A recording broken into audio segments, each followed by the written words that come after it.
DC was always my favorite comic book. And of Good. course you start out with Superman, and then, you begin to move to Batman. And back then they were, these two buddies. Right. Here you kind of start out a little on the rough side. Yeah, I mean, because of our fictional reality of a world like ours, Yeah.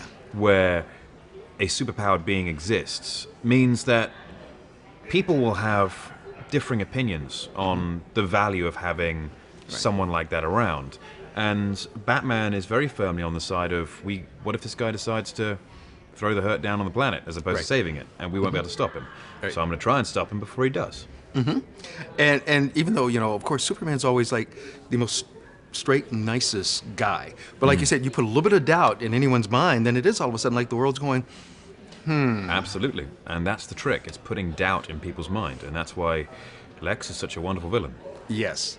And he always has been kind of like a thorn in Superman's side, even from the very beginning when he first appeared with him in the comic books. Yeah, absolutely. He's the best enemy of Superman because his weapon is psychology.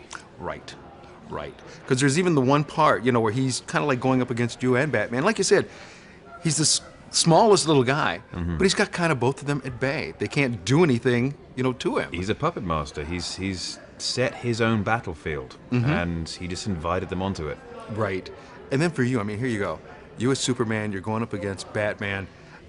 It has to be like the greatest thing that, as far as like when you were a kid thinking, Yeah. this is the greatest backyard adventure in the world. It's a lot of fun doing this stuff because it's not just one movie. Yeah. There's a whole slew of movies to come and a whole bunch of stories to tell and further character development for all these DC characters to finally create these characters who we know and love from the comic books.